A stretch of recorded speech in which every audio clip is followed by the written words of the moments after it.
Coming up on the Fox 19 Weekend Morning News, some good news for drivers this holiday weekend that will save you some money. We'll explain. A U.S. attorney from New York may become the nation's next attorney general. It was a little slippery when I was driving in this morning, but like you said, it's important to be careful, and authorities have been out there treating the roads. You said 2 people in the Jeep that hit the bus, they suffered only minor injuries, and 1 student on the bus sprained his wrist. I actually spoke with that boy, and he says it all happened so fast. Our cameras go undercover to see where you can buy the substance, and we find one shop who continues to sell it today despite recent drugs busts. Construction is underway for the new Boys and Girls Club in West Price Hill. Child Services will take a closer look to see if any actions need to take place regarding proper supervision for the boys. Mount St. Joe's basketball player Lauren Hill showed the world that her first game wouldn't be her last. I'm working on gathering more details into this particular sting and others in the area. I also reached out to FedEx. A representative told me that they work closely with law enforcement whenever they can help.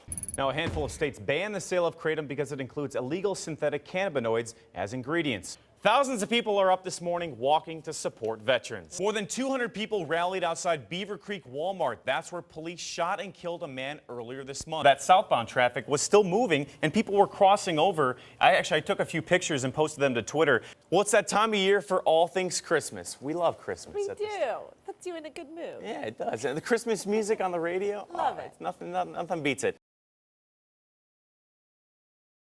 Now, when I spoke to Mike Moser on the phone, he says he plans to issue more of a statement next week. He says the people of Butler County deserve it due to his position with the county. Jason Moser, he's going to be in the Campbell County Jail until his next court date on Tuesday at 1:30. Bishop Bobby Hilton told me that he does not support anything that happened here tonight.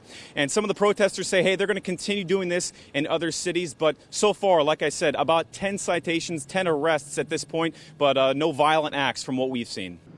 Yeah, it's extremely shocking, Tricia. We actually have the flyer right here. You look at the top, around blacks, never relax. It goes on to talk about rejecting the idea of diversity. Now, police say they've gotten multiple phone calls regarding this letter. Many residents say they're just up in arms knowing that this kind of message is spreading throughout their community. With all the deaths that we're seeing from heroin, officials are doing anything they can to help stop the problem. Ron Watchering is in serious but stable condition tonight, but it was a normal morning for him, making this same walk that he makes every morning to White Castle to get his coffee. You could see the smoke from miles away. When they first arrived, the building was pretty much fully involved, so it was a case that we couldn't go offensive. We went to a defensive operation. And now what's behind thick layers of smoke is nothing compared to what this beautiful multi-million-dollar property used to look like. Seeing a house just burn anyone's house. I actually knew the family, so I feel bad for them. The home is owned by the Decker family, and neighbors say it's hard to watch their house burn to the ground. Actually, I hang out with the kids and play golf with them, and actually good friends with them, and it breaks my heart knowing that they don't have a house to come back to or a place to live for a little bit. Fire Captain Clarence Smith says initially they ran into water supply issues, but numerous departments from Claremont and Warren County helped fight the blaze. There's a private hydrant located back here at the residence, but it doesn't supply enough for the size fire we had. So we ended up setting up a tanker operation to overcome that. The homeowners weren't at the house when the fire started, and Smith says so far there's been no injuries to report with any of the firefighters. I've told my friend that they're more than welcome to come over and stay at my house. I mean, I don't know, it just feels so bad. I can't even imagine. I shouldn't deserve this.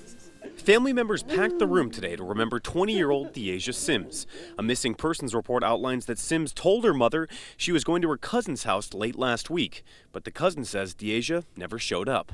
I haven't been able to eat since Friday, and I haven't been able to sleep. And I knew something was wrong because she would always tell me, Mommy, I'm here, or answer me, and she didn't. Police say just before 10 o'clock on Sunday night, they were called to a remote area off of Lick Road where they had a portion of that area blocked off, where they say Hamilton County Park Rangers found Sims's body. My heart is broken. It's my only girl. Sims' mother, Soletta Williams, says her daughter graduated from Middletown High School and was attending Butler Tech, where she was studying to become a dental assistant.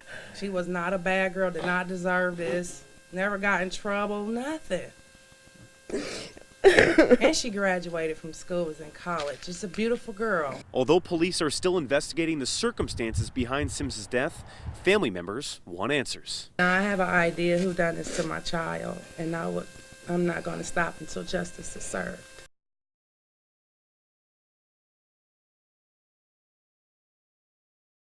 It's been happening far too much. That's what the owner of American Success Dog Training, Mark Gomer, says about school shootings.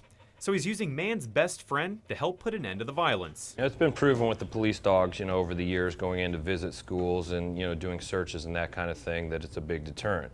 So why not have a dog there full-time, that can do this, every day. Good boy. Good boy. Gomer says he's been training dogs for 20 years. And if they can play a part in protecting any child when it comes to school violence, it's well worth it. It's going to be chaos. Everybody's scattering. There's no way you could stop somebody with a gun. But Atticus here has been put through that situation hundreds of times. He loves that situation. Gomer even demonstrated what Atticus is taught to do when an intruder opens fire. Everybody down! Everybody down!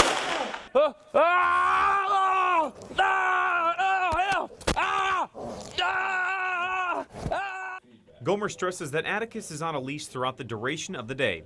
The Dutch Shepherd will be handled by a trained school employee and only attacks when instructed. Atticus will also sniff out a variety of drugs and guns in lockers, which he'll do throughout the day, and he sits to indicate he's found something. On that gun, search. Good boy. Where's it at? Where's that gun? Where is it? Is it right there? Is it right there? Oh, that's a good boy. That's a good boy. Good gun. Good boy, there it is. I think it's a win for everyone. It's a win for the students in the school. They're going to be safer. We're going to make sure that nothing that's unwanted gets into the school. You're a good boy. And after a hard day's work at the school, Atticus will be bunking with Principal John Stoddard. It's very exciting for me, not as exciting for my cats, but I think we'll work through it.